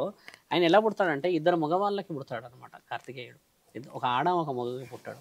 కార్తికేయుడు పుట్టిన దానికి కూడా ఒక అర్థం ఉంటుంది. ఎలా ఉన్నది? భస్మాసురుడికి వరం ఇచ్చినప్పుడు ఆ భస్మాసురుడు ఏం చేస్తాడు, నెత్తి మీద చేతి పెడితే భస్మం అయిపోవాలి. ఆ వరం పొందుతాడు శివుడి దగ్గర. అబ్బో ఈ వరం పనిచేస్తుందో లేదో ఈయన మీదే పెట్టి చూస్తా అని ఆయన నెత్తి మీద పెట్టడానికి పోతాడు శివుడి మీద. వామ్మో నా మీదే పెడుతున్నాడు, నేనే వరం ఇచ్చినాను. ఇక తండ్రి ఊరుకుడు పెడతాడు. అడవిలో ఉరుకుతుంటాడు ఇక శివుడు. ఉరుకుతా ఉంటే అప్పుడు విష్ణుదేవుడు అరింది ముల్లోగాధిపతి వరాలు ఇవ్వడం ఎందుకు, పరిగెత్తడం ఎందుకని మోహిని రూపాన్ని ఎత్తేసి భస్మాసురుడి ముందు అర్ధనగ్నంగా మంచిగా బట్టలు అలంకరించుకొని వజ్రవైడూర్యాలు వేసి ఒక రూపంతో కనబడంగానే భస్మాసురుడు ఆయన చూసి ఆగుతాడు. ఆగేసేసి నవ్వుతూ ఉంటాడు. ఈయన నవ్వుతాడు, ఆమె నవ్వుతుంది. కొంచెం వాళ్ళిద్దరి మధ్యలో డీప్గా తీసుకెళ్తాడు. నువ్వు నన్ను తాకాలి అని అంటే, నన్ను అనుభవించాలి అని అంటే నేను చేసినట్టే చేయాలి నాట్యం, అప్పుడు నా ఈ శరీరం నీ సొంతం అని అంటాడు అనమాట విష్ణుదేవుడు. ఈ రూపాన్ని ఆయన నెత్తి మీద పెడతాడు. కాలం చేయగానే ఈ ఇద్దరి యొక్క ప్లాన్ అంతా శంకరుడు చెట్టెని చూస్తుంటాడు. అమ్మో ఏదో ప్లాన్ నడుస్తుంది, ఈవిడ ఎవరో బాగా నాట్యం చేస్తుంది అని చూసి ఆ తర్వాత ఈమె యొక్క మోహాన్ని ఈయన మోహించడానికని అనుభవించినప్పుడు పుట్టినవాడే కార్తికేయుడు. ఆ వరం కూడా ఉంటుంది చెప్తాడు. ఆ విధంగా ఆయన గారి జన్మ తెలియకుండానే వచ్చిన దాన్నే ఈ యొక్క తారకాసురుడి యొక్క అంతం. ఈ తారకాసురుని అంతం చేసినప్పుడు ఆ పర్వతరాజుని వేరే రాజు కూడా ఇబ్బంది పెడుతుంటాడు, రాక్షసరాజును. వాళ్ళని అంతం చేయడానికి తారకాసురుడు లాంటి ఒక రాక్షసుడిని చంపగలిగాడు ఈ అబ్బాయి, ఈ బాలుడు అని అంటే వీడిని చంపడం పెద్ద సమస్య కాదు అని చెప్పేసి విల్లు కానీ విల్లు అని చెప్పేసి ఒక సినిమాలో కూడా విన్నావా? అప్పుడు ఆ విల్లుని ఇల్లుమంటే ఆయన అక్కడ నుంచి తీసిస్తాడు విల్లుని కైలాస పర్వతం నుంచి. ఇదిచ్చినప్పుడు ఈ యొక్క కౌంచ పర్వతాన్ని హింసం చేస్తున్న ఆ యొక్క రాక్షసుడిని చంపుతుంది. చంపినప్పుడు ఆయన గారి బిడ్డని ఇవ్వడానికి ఈయన గారిని పిలుస్తున్నాడు అనేది కూడా పురాణాల్లో రాసింది. పెళ్లి చేసుకోడు అయ్యప్ప. ఆ విషయంలో వెళ్తే ఆయన ఏం చేస్తాడు, ఆ పర్వతరాజుని చంపడానికి అని చెప్పేసి ఆ కొండ మీదకి వెళ్తాడు దాచుకోవడానికి అని. నేను వెళ్ళను, నాకు పెళ్లి చేయలే, వినాయకుడికి పెళ్లి చేసేసిర్రు, ఇంత లావుగా ఉండి ఆయన కేవలం చుట్టూ తిరగగానే ఆయన్ని మంచోడని నేను చెడ్డోడని అని అలుగుతాడు కదా. అలిగినప్పుడు ఆ కొండ మీద దాచుకుంటాడు కదా మిత్రమా. అప్పుడు పార్వతీమాతకు బాధ అవుతుంది, అయ్యో కార్తికేయుడు అలా వెళ్ళిపోతే ఎలా, నేను నా బిడ్డను చూడడానికి వెళ్తున్నా అంటే అప్పుడు శివుడు ఏమంటాడంటే వలదు నీకు అమావాస్య కానీ పౌర్ణమి కానీ మాత్రమే ఆయనను కలిసే అవకాశం ఉంది. కారణ జన్ముడు కారణంతో పైకి వెళ్ళాడు, సులభంగా వెళ్ళలేడు పార్వతీమాత అని అంటే ఇప్పటికీ అక్కడ శ్రీశైలంలో చూడండి అమావాస్యకి తర్వాత పౌర్ణమికి ప్రత్యేకమైన పూజలు అవుతాయి. ఆ రోజు తల్లి పార్వతీమాత శివుడు వచ్చి ఈ కార్తికేయుని కలవడానికి వచ్చినారు, చూసినారు అనేది శాసనాలు రాసి ఉన్నాయన్నమాట. ఆ ప్రత్యేకత ఉన్నది అక్కడ. తల్లి తండ్రి అక్కడ స్వయంగా వెలిచినారు వాళ్ళిద్దరు, భ్రమరాంబిక దేవి రూపాన, తర్వాత మీరన్న జ్యోతిర్లింగాల రూపాన. అవన్నీ మన భూమండలంలో 2 ప్రత్యేకతలు. ఇప్పుడు నువ్వు ఉన్న ఈ తెలంగాణ ఆంధ్రలో 2 ఉన్నాయి జ్యోతిర్లింగాలు. ద్రాక్షారామంలో భీమేశ్వరాలయం ఉంది కదా, మరి అక్కడ కూడా అమ్మవారు పోల్చారు కదా. ఈ భూమండలంలో ఉన్న ఈ రెండింటిని మళ్ళీ ఏ రాష్ట్రాల్లో లేవు, మన దగ్గరే ఉండడానికి ఒక గర్వం కదా. కాబట్టి ఏంటంటే పరమాత్ముడికి తెలుసు ఇవి ఎందుకు వచ్చాయి ఇక్కడికి అని. మీరు అన్నది అక్కడ ఎందుకు వచ్చారు, ఆ ప్రత్యేకత ఏంటి అని అంటే దాని ప్రత్యేకత వెనుక వారి యొక్క వంశాధిపత్యం ఉంది మిత్రమా. చెప్పండి. శివుడికి అంటే ఈ మూడో కన్ను ఎందుకు వచ్చింది, ఎలా వచ్చింది? సో ఇప్పుడు మీకున్నది నాకుంది మూడో కన్ను, కనబడతలేదు అంతే. ఎలా సిక్స్త్ సెన్స్ అంటారు హ్యూమానిటీ థింకింగ్లో పోతే. We have lot many ice but sixth sense is ఒక సెన్సబుల్ ఐ. ఇప్పుడు నీకే వస్తుంది కదా, అబ్బా వాడు నాకు తెలిస్తే వాడు ఖచ్చితంగా ఈ టైంకి గూగుల్ పే చేస్తాడో, లేకపోతే ఈ టైంకి ఆ మూల మీద నిలబడతాడు, లేదంటే ఆ బ్రహ్మోత్సవాలు పాల్గొంటాడు అనేది నీ ఊహ. ఈ ఊహనే మూడో కన్నం మిత్రమా. అయితే పరమాత్ముడికి అది ఎందుకు ఉన్నది అక్కడ అని అంటే అది రుజువు చేయబడ్డది. రుజువు చేశాడు, నేను మీకంటే ఎక్కువ నిర్ణయాలు చేసుకోగలను అనేది థర్డ్ ఐ. మనం కూడా ఇప్పటికీ అంటామా చాలామందిని, నీకు సిక్స్త్ సెన్స్ ఉంది, నీకు థర్డ్ ఐ ఉందని అంటారు. అయితే శివుడికి ఎందుకు ఉందంటే మిత్రమా, ముల్లోకాధిపతి ప్రతి పనులు ఈ రెండు కళ్ళతోనే చేస్తాడు. అంటే మంచి చెడు అన్నీ చూస్తాడు. ఇప్పుడు మిమ్మల్ని కాపాడాలి, నన్ను కాపాడాలి, ధర్మాలు చేయాలి, మంచి పనులు, పూజలు, పురస్కారాలు, బ్రహ్మోత్సవాలు ఇవన్నీ చేసుకొని రెండు ఈ కన్నులు. మూడో కన్ను ఏందనంటే ప్రత్యేకించి మూడో కన్నుకి 3 స్థానాలు జరిగాయి. మీకు ఏదైతే తారకాసురుడు అన్నానో, ఒకానొక రోజు నా తల్లి పార్వతీమాత తండ్రిని ఆట పట్టించడానికని వెనకాల నుంచి వచ్చి చేతి పెడుతుంది, ఇట్లా ఇట్లా కళ్ళు మూస్తుంది. ముల్లోకాధిపతి కళ్ళు మూస్తే ఏమవుతుంది, భూమండలం అంతా చీకటైపోతుంది కదా. తండ్రి ఏమనలేకపోతాడు, ఎందుకంటే ఇష్టంగా వచ్చింది పార్వతీమాత వెనకాల నుంచి పట్టుకోవడానికి. ఇలా అంటే ఎంత నవ్వుతూ ఉంటుంది అమ్మ, ఆ నవ్వుని ఇబ్బంది పెట్టకూడదు అని చెప్పేసి ఏం చేస్తాడంటే, వలదు పార్వతి, ఆలోచన చెయ్యి, కన్నుల పైనుంచి నీ యొక్క చేతులు తీయవలేను అంటే అమ్మ తీయదు. తీయనప్పుడు తండ్రి కొద్దిగా తెరుస్తాడు కన్ను, అంతే ఇట్లా కొంచెం, కొద్దిగా ఎక్కువ కూడా తెరవడు, కొంచెం ఇట్లా తెరిచి అసలు తల్లికి తెలవాలి కదా అసలు ఏం జరుగుతుందో చెప్పాలని చూపించడానికని కొంచెం తెరుస్తాడు ఇలా కన్ను. ఇప్పటికీ చూడండి కొంచెం ఇలా తెరిచే ఉన్నట్టు. ఇలా కొంచెం తెరిచినప్పుడు ఆ కన్ను ఈ చుట్టుపక్కల వాతావరణాన్ని కానీ కిందికి మీదికి చూసినప్పుడు ఇబ్బంది అవుతుంది. ఏం చేస్తాడు, ఆ కన్ను ఇట్లా పైకి తెరుస్తాడు. ఎందుకంటే అమ్మ పట్టుకున్నప్పుడు ఇలా ఉంటుంది కదా కన్ను, ఆ కన్ను పైకి వెళ్తుంది. పైకి వెళ్ళినప్పుడు పెద్ద శబ్దం అవుతుంది పైనుంచి. చాలా చిన్నగా తెరుస్తాడు. అంధకాసురుడు పుడతాడు. అంధకాసురుడు చాలా పవర్ఫుల్. ఆయన కన్నులు లేకుండానే భూమండలాన్ని శాసించినాడు ఈ దేవతలని. అంధకాసురుడు పుడతాడు. ఆ తల్లికి అర్థమైపోతుంది అక్కడ, అయ్యో సిచ్యువేషన్ నేను తప్పు చేశాను కదా, నీ కన్ను తెరిసేస్తే. తండ్రి అమ్మని ఏమన్నాడు, కొంచెం వాళ్ళ ప్రేమ అనుభవ ఆ యొక్క క్రియా ప్రక్రియల విషయంలో అమ్మని ఏమనుకుంటూ వదిలేస్తే, తర్వాత మీరన్న ఆ మూడో కన్ను విషయంలోనే ఇంకో మారు పొరపాటు జరుగుతుంది మళ్ళీ. అసలు 3 కన్నులు శివుడికి ఎందుకు ప్రత్యేకంగా ఉన్నది అని పరీక్ష చేసే నిమిత్తం చూస్తే, తండ్రిని అమ్మ ఇబ్బంది పెట్టే సమయంలో 2 సార్లు ఇలా అన్నప్పుడు పైకి కిందికి చూస్తాడు కదా తండ్రి. పైకి చూసినప్పుడు అంధకాసురుడు పుడతాడు, కిందికి ఇట్లా ఒకసారి కిందికి చూస్తే భూమండలం చీలుతుంది అన్న ఉద్దేశం తను ఏం చేస్తాడంటే ఆ కన్నుని తండ్రి నీళ్ళ వైపు, గంగ వైపు మలుపుతాడు. ఆ చూపుని కొద్ది చూపే ఇలా మలిపి ఇలా వదులుతాడు అంతే. వదిలినప్పుడు జలేంద్రుడు పుడతాడు నీళ్ళల్లో నుంచి. ఆ జలేంద్రుడిది కూడా శివపురాణంలో స్పష్టంగా స్టోరీ రాసి ఉంటుంది. జలేంద్రుడు పుడతాడు, 2 పుడతారు అప్పటికి. పుట్టిన తర్వాత సృష్టిలో వైపరీత్యం ఇవన్నీ, ఎందుకంటే పొగరుతో పుట్టేస్తారు వాళ్ళు. శివుడి యొక్క రక్తంతో పుట్టినామని, వారి యొక్క వారసత్వంగా పుట్టినామని దైవరాజ్యం మీదకి చాలా దండయాత్రలు చేస్తారు. ఆ తరుణాలు వేరు. మళ్ళీ ఈ 2 సార్లే తెరిచాడు తండ్రి. తర్వాత 3వసారి తెరిచే అవకాశం మానవుడు ఇంకా ఎప్పటికీ ఇవ్వలేడు, భూమండలం కూడా ఇవ్వకూడదు. ఎందుకంటే ఎక్కువ శాతంగా ఈ రెండింటితో మంచిగా చేస్తాడు తండ్రి. 3వ కన్నుల్లో మనం చేస్తున్న చెడు, సృష్టి వినాశనం, ఈ జరుగుతున్న చెడు చెడుల పనులన్నీ బందీ చేస్తూ ఉంటాడు. ఇక్కడ ఎలా బందీ అవుతున్నాయంటే మిత్రమా, అవి ఆ యొక్క చేస్తున్న ఈ దౌర్భాగ్యత్వాన్ని శివుడి కన్ను మూయలేకపోతుందంట. మీకు డౌట్ వచ్చిందా? శివుడి కన్ను కొంచెం తెరిచి ఉంటుంది, ఎప్పుడు ఎక్కడ చూసినా తెరిచే ఉంటుంది. అది ఆయన మూయలేకపోతుందంట ఈ చేస్తున్న పాపాలకి. ఒకవేళ ముయ్యలేకపోతున్నందుకే ఇన్ని సృష్టి వినాశాలు. ఇప్పుడు జలేంద్రుడు ఎన్ని భూకంపాలు తెచ్చి ఎంతమందిని మింగాడు తెలుసుగా మీకు, జలేంద్రుడి ప్రభావం. అలాగా తండ్రి ఒకవేళ 3వ కన్ను తెరిస్తే ఏమైపోతుంది మొత్తం సృష్టి. ఎందుకంటే ఇట్లా చెడు దాగుంది కదా, చెడుని నింపేశాడు. మానభంగాలు, అత్యాచారాలు, తర్వాత హత్యలు, మంచి చెడు ఏది లేకుండా విలువలేని సమాజం అయిపోయి ఒకరినొకరు నరుక్కునే స్థితి వచ్చినాయి. అన్నీ చూసి చూసి చూసి చూసి చూసి ఇక్కడ భరిస్తున్నాడు. ఎందుకంటే ఈ 2 కన్నులతో డిస్టర్బెన్స్ కాకూడదు. మళ్ళీ ఇదే 3వ కన్ను ప్రత్యేకత, ఇదే 3వ కన్ను యొక్క వివరణ ఇంకోటి ఏముందంటే, ఇంద్రుడు తండ్రి పరమాత్ముడు ఒకానొక రోజు చాలా భీకరమైన అడవిలో, అరణ్యమైన చాలా కాకులు కూడా దూరని అడవిలో శివుడు కూర్చొని పశుపతి రూపంలో కూర్చొని తపస్సు చేస్తూ ఉంటాడు. తపస్సు చేస్తూ ఉంటే ఇంద్రుడు, ఆయనకి కొంచెం ఏనుగు వాహనం. ఇక ఇంద్రదేవుడు ఏం చేస్తాడు, వచ్చి ఎవరో దేశదిమ్మరి ఈడ కూర్చొని పెద్ద అది చేస్తున్నాడు ఇది చేస్తున్నాడు అని అహంకారంతో కిందికి దిగి పిలుస్తూ ఉంటాడు. గట్టి మాట్లాడుతుంటే తండ్రి చూడాడు, ఎందుకంటే దీక్ష భంగం కాకూడదు కదా. కోపం వస్తూ ఉంటుంది తండ్రికి. ఇట్లా అయితే వినడు ఈయన గారు ఎవరో మొత్తం ఇలా నగ్నంగా అర్ధనగ్నంగా కూర్చొని పులి శరీరం మీద కూర్చొని చంద్రవంక పెట్టుకొని కూర్చొని ఉన్నాడు. అసలు ఏమర్థమైతే లేదు, చూడ్డానికి అంత దుమ్ము పట్టింది అని చెప్పేసి ఒక కర్ర లాంటి వస్తువుని తీసి తండ్రిని కొట్టడానికి వస్తాడు, అంటే దీక్ష భంగం చేయడానికి వస్తాడు. వచ్చినప్పుడు ఈ 2 కన్నులు చేస్తే దీక్ష భంగం అవుతుంది కదా, 3వ కన్ను తెరుస్తాడు తండ్రి. 3వ కన్ను మొత్తం కూడా తెరవాడు, మళ్ళీ కొద్దిగా ఇట్లా కదిలించి ఇట్లా చూసేసరికి శివుడు అని అర్థమైపోతుంది ఇంద్రుడికి. పక్కన నారదుడు వేరే దేవాది దేవతలు అప్పుడే వచ్చేసి బ్రహ్మ విష్ణువులు వచ్చేసి ముల్లోకాధిపతి దీక్ష భంగం చేశావు నీవు ఇంద్ర, అనుభవించక తప్పదు శిక్ష అని అన్నప్పుడు ఆ 3వ కన్ను తెరిచినప్పుడు వెలుగు వచ్చేసి మళ్ళీ జలేంద్రుడు అంటే ఈ నీళ్ళ మీద పడుతుంది. అది కూడా మళ్ళీ ప్రత్యేకత, అదొక కథనం ఉంది మన దగ్గర. అప్పుడు ఇంద్రుడు వచ్చేసి కాళ్ళు మొక్కి అది చేసి ఇది చేసి నన్ను క్షమించండి అది అని చెప్తే, ఈ 2 కన్నులు తెలిస్తే కూడా సమస్య వస్తుందేమో మానవులకి, అంటే ఈ 2 కన్నుల వల్ల నేను మంచి చేస్తున్నా కదా భూమండలం మొత్తం, అందుకని 3వ కన్ను తెరిచి చూపిస్తా అని ఆయన జ్ఞానోదయం చేస్తాడు. 3వ కన్ను యొక్క ప్రత్యేకత అది కూడా ఉంది. ఇప్పుడు చెడులన్నింటినీ ఆయన కోపాన్ని కూడా ఇందులోనే దాచినట్టు కదా, ఆ సమయంలో ఎన్నో దౌర్భాగ్య స్థితులను దాచాడు కదా. శివుడు 3వ కన్ను తెరిచే అవకాశం మానవుడు ఇవ్వకూడదు, భూమండలం స్వీకరించకూడదు. ఈసారి వచ్చిందంటే ప్రళయం, అందులో అగ్ని ఉంటుంది, చెడు ఉంటుంది, ఎన్నెన్నో ఉంటాయి కాబట్టి భస్మం చేయడానికి ఆయన వెనకాడడిగా.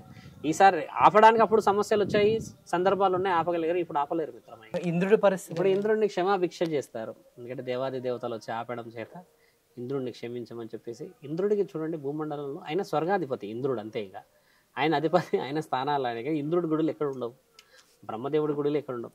ఎవరైతే తప్పు చేయబడ్డారో వాళ్ళ విగ్రహాలు ఉండవు భూమండలంలో, ఇదే నిజం. అందుకే విష్ణుదేవుడి యొక్క విగ్రహాలు, శివుడి యొక్క విగ్రహాలు ఎక్కువ ఉంటాయి. విష్ణువు ప్రాయశ్చిత్తపడ్డాడు కదా. విష్ణువు ఏం చేశాడు, నేను మొట్టమొదటి క్వశ్చన్ మీరు అడిగారు కదా, ఆ అగ్ని స్తంభం వచ్చినప్పుడు విష్ణువు పశ్చాత్తాపడి అబద్ధాలు ఆడకుండా తండ్రి దగ్గరకు వచ్చి ఓడిపోయిన స్థితిలో ఉన్నందుకు నిజమే ఒప్పుకున్నాడు. కానీ బ్రహ్మదేవుడు అబద్ధాలు ఆడిండు కదా మొగలిపు విషయంలో. అందుకని విష్ణువుకి తండ్రి వరం ఇస్తాడు, ఇకపై నీవు నా వల్లే పూజించబడతావు భూమండలం మీద, నాకు ఎలాంటి విగ్రహాలు కడతారో నీకు అలాంటి కడతారు అంటే తండ్రి వరం ఇస్తాడు. విష్ణువే వచ్చి క్షమించమని అడుగుతాడు. అడిగిన తర్వాత వాళ్ళందరూ ఆ తరుణానికి విలువ అక్కడికే ఆగిపోతుంది. తర్వాత ఏం జరిగింది, వాళ్ళు ఏం చేశారు అన్న విషయాన్ని శాస్త్రజ్ఞానాల్లో రాయలేరు. అంటే జరిగిన తరుణమే ముఖ్యమైనది మనకి.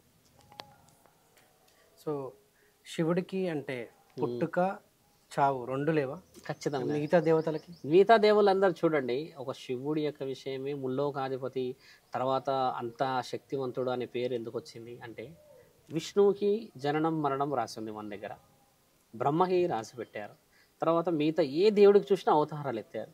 కానీ శివుడైతే అవతారం ఎక్కడా ఎత్తలేడు, మళ్ళీ ఎప్పుడు సందర్భాలు రాలేవు.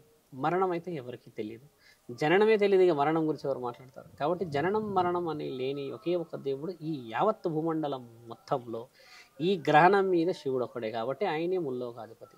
స్ట్రేట్ అవే క్వశ్చన్ కాదు ఆన్సర్. అవి రుజువు చేయగలిగితే ఆయన కూడా మీరు అన్నట్టుగానే ఆయన దేవుడు కాదు, లేకపోతే ఆయన ఒక ఇది, లేకపోతే ఆయన శ్మశాన నివాసి, ఆయన విభూది రాసుకుంటాడు, దేశ దిమ్మరై తిరుగుతాడు అనవచ్చు. జననం మరణం అనేది రుజువే లేని దేవుడు కాబట్టి ఖచ్చితంగా ముల్లోకాధిపతే కదా.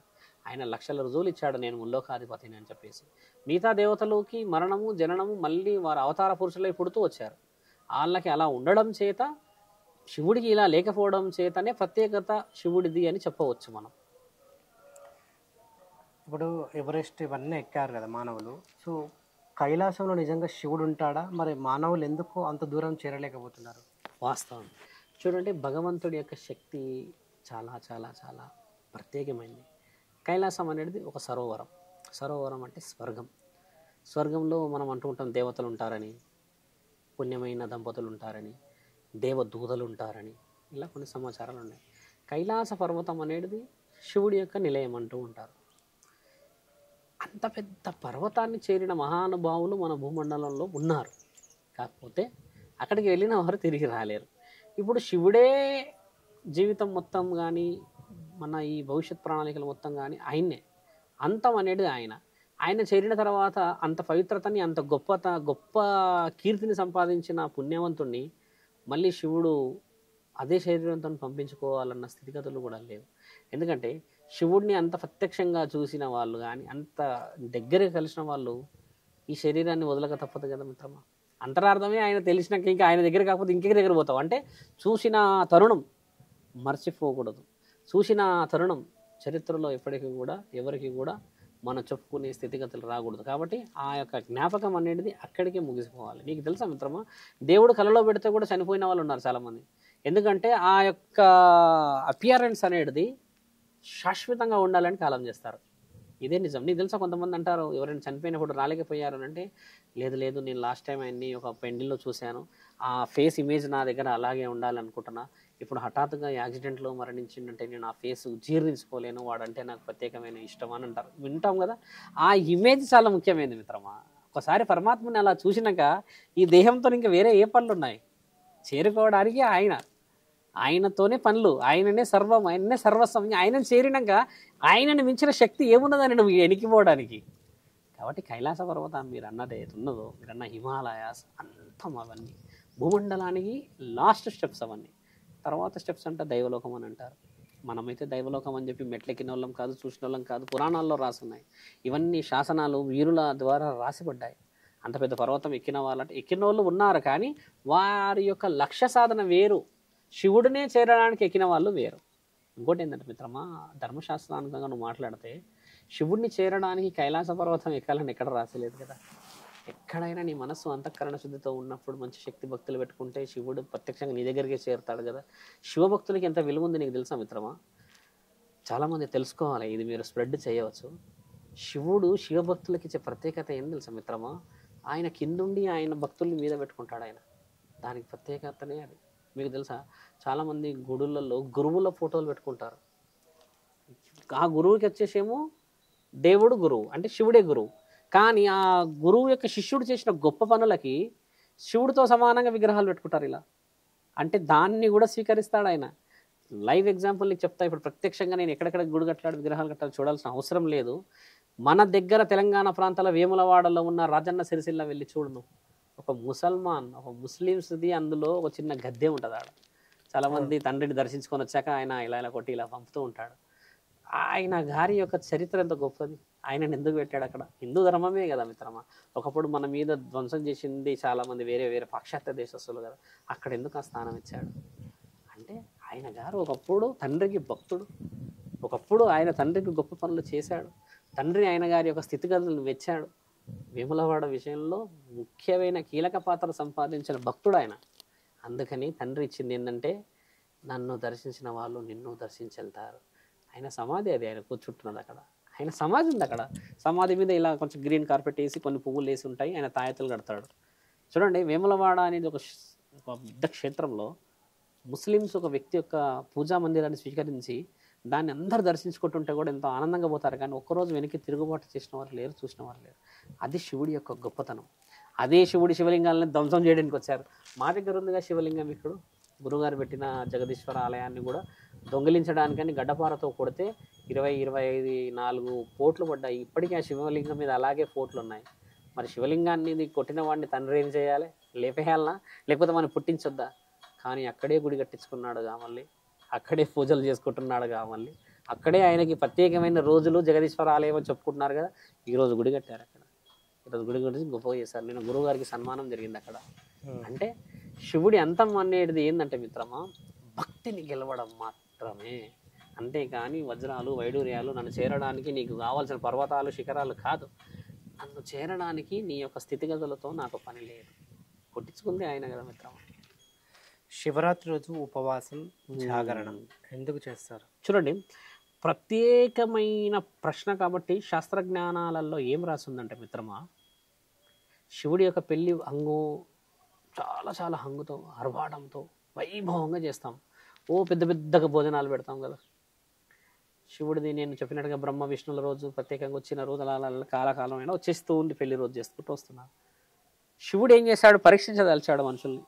అదేంది మానవులు బాగా చేస్తున్నారే భోజనాలు, ఊరంతా పండగ, పెద్ద పందిర్లేసి భజంత్రీలు తర్వాత గట్టి మేళాలు పెడుతూ ఉన్నారుగా, ఒక్కసారి వీళ్ళని పరీక్షించి చూద్దాం. ఆకలితో ఉన్నవాడికి అన్నం పెడతారా, లేకపోతే ఆ శివాడి యొక్క రూపం అంటే ఆ పూజ, ఆ విగ్రహాలకి నైవేద్యాన్ని సమర్పిస్తారా చూస్తాం. అంటే విగ్రహాల్లో నేనున్నాను నమ్ముతాడా, నిజంగా ఆకలైన వాడిని నమ్ముతాడా? బలమైన ప్రశ్న మీరు అడిగింది. అంత పెద్ద పెద్ద హంగారు ఆడపడంలో వస్తాడు ఈయన గారు, దుస్తులు సరిగా ఉండవు, చినిగిపోయిన జుట్టు అంతా వేసుకొని వచ్చి అమ్మా భవతి భిక్షాందేహి అని గట్టిగా అరుస్తాడు. ఒకే అరపు గురికొస్తారు 10 మంది. ఉందయ్యా, అంత పెద్ద పూజ జరుగుతుంది, పెళ్ళి అవుతుంది, నువ్వు నీకు భిక్షేస్తామా, ముల్లోకాధిపతికి పెట్టాలి కదా నైవేద్యం, తండ్రికి అది చిన్న చూపు చేస్తారు. విగ్రహాలు తింటున్నాయా అమ్మ, ఆకలి అవుతుంది నాకు పెట్టండి అని గట్టిగా అడిగితే కూడా ఆయన తోసేస్తారు. ఎల్లెలవాయలు భిక్షాటకు వచ్చినాం అక్కడ కూర్చో ఇక్కడ కూర్చో అని చాలా తీవ్రంగా ఇబ్బంది పెడతారు. నిజంగా ఆకలి అవుతుంది ఎవరికి? ఈయనకి. అసలు ఆకలే కాని విగ్రహానికి మనం తింపుతూ ఉన్నాం. నైవాళ్ళు అవి ఇవి ఇవియో పాలాభిషేకాలు ఎక్కడా రాసేలేదుగా. తండ్రి శపిస్తాడు అప్పుడు. స్వీకరించని విగ్రహానికి పెడుతున్న మీ భోజనం ఎప్పటికీ కూడా వృధానే అవుతుంది. నిజంగా ఆకలి అవుతున్న వాడికి పెట్టిన మీ అన్నం పరబ్రహ్మం అవుతుంది. కాబట్టి ఈ రోజు నుంచి ఏదైతే శివరాత్రి మీరు చేస్తున్నారో, ఆ జన్మ సాధువునైన నేను శివభిక్షాటనకి వచ్చినందుకు మీరు జన్మ జన్మలకి ఉపవాసం ఉంటేనే ఆ యొక్క పెళ్ళికి విలువ అని చెప్పేసి అస్తు అని వెళ్తాడు. అస్తు అని అంటే ఇంకా ఆయన అస్తు అన్నాడు అని అంటే భూమండలం సైతం వణికిపోవాలి అంతే. అస్తు అనేసి వెళ్ళిపోతాడు శాపం పెట్టేసి. ఉపవాసం ఉండదురు కాక, అన్నం కోసం అలవడించదురు కాక, నిజంగా ఆకలి కోసం వచ్చిన వాడిని మీరు ధిక్కరించడం చేత మీకు ఆ రోజు అన్నం విలువ తెలవాలి. సాక్షాత్తు పరమేశ్వరుడైన పెళ్లి రోజే మీకు ఆకలి విలువ తెలవాలి. అన్నీ వండేసేసి తినకుంటుంటే ఎలా ఉంటుంది మన బాధ. అందుకైనా ఆయన శాపాన్ని పెట్టి వెళ్తాడు. అనుభవించుదురు కాక అని చెప్పి వెళ్ళిపోయిన తర్వాత రాను రాను రాను రాను రాను రాను మానవుడు ఎంతటి దౌర్భాగ్యమైన స్థితిలో ఉన్నాడంటే ఆ రోజు పుణ్యం అనుకుంటున్నాడు, కానీ ఆ రోజు పాపంలో మనం ఉన్నాం. అర్థమైందా మిత్రమా? భవతి భిక్షాందేహి అన్న వాడికి ఊటనే వెళ్ళి కాలు గడిగి నాను నెత్తిలో నీళ్ళు పోసుకొని ఆయన నువ్వు ఎత్తుకొని రమ్మంటున్నావా? కూర్చోండేనో లేకపోతే నీ దగ్గర ఉన్నదో తిండి పెడితే ఆయనే వెళ్ళిపోతాడు కదా. అది వదిలిపెట్టేసేసి మానవుడు చూసారా, పాలాభిషేకాలు, నీలాభిషేకాలు, నెయ్యి, పండ్లు, పలహారాలు, పట్టు వస్త్రాలు పెడుతున్నారు. భగవంతుడు ఎప్పుడైనా మీకు కనబడ్డాడా? మీరు అన్నీ పెట్టుకున్నాయి తీసేసుకొని వచ్చి నిలబడ్డట్టుగా. విగ్రహానికే కదా పూజ చేస్తాం. మరి నిండుగా వచ్చిన మనిషికి ఎందుకు పెట్టట్లేడు? తండ్రి అంతరార్థం ఏంటంటే మిత్రమా, నిండుగా ఆకలైన వాడికి పెట్టని మీ పూజలు దేని కొరకు? స్వీకరిస్తున్నాను నేను, మీరు చెప్పిన పూజలు పురస్కారాలన్నీ నేను స్వీకరిస్తున్నా, కానీ నిజమైన ఆకలి అయిన వాడికి ఎందుకు మీరు పెట్టట్లేరు? అభిషేకాలు నాకు చేస్తున్నారు, నాకు ఇష్టమే. పూజలు నాకు చేస్తున్నారు, నాకు ఇష్టమే. 4 గంటలకి మీతో పాటు లేపుతున్నారు, నన్ను లేస్తున్నా, నాకు ఇష్టమే. 3 పూటల భోజనం దొరకక భిక్షాటనమై ఆడ శాపగ్రస్తులై అనుభవిస్తున్న స్థితిగతులేవి. పుణ్యం అంటే ఏంది మిత్రమా? అదే కదా. అందుకని శివుడి యొక్క శాపం అది, శివుడి యొక్క వరం, శివుడి యొక్క పండుగ రోజు కాదు అది. శివుడు పెట్టిన శాపమే ఉపవాసం. శాస్త్ర జ్ఞానాల్లో రాసున్నాయి, శివపురాణంలో చదివితే మీకు ఆయన గారి గురించి చాలా బలంగా చెప్పుంటాయి. ఇవన్నీ రుజువులతో మనము ప్రణాళికలు వేసి భవిష్యత్తు చెప్పాలి చాలామందికి. పరమాత్ముడితో చెప్పలేడు కదా శంకర, ఎక్కడ చెప్పలేడు కదా. అభిషేకాలు నువ్వు ఇష్టంగా చేసుకుంటున్నావు, ఆయనకి చేసుకోమంటున్నాడు కదా ఆయన, కానీ నువ్వు దాంతోపాటు ఇది కూడా చేయవచ్చు కదా. చెప్పండి. ఓకే, మరొక ఎపిసోడ్లో మరిన్ని విషయాలు శివరాత్రి గురించి ఖచ్చితంగా ధర్మం రక్షిత రక్షిత.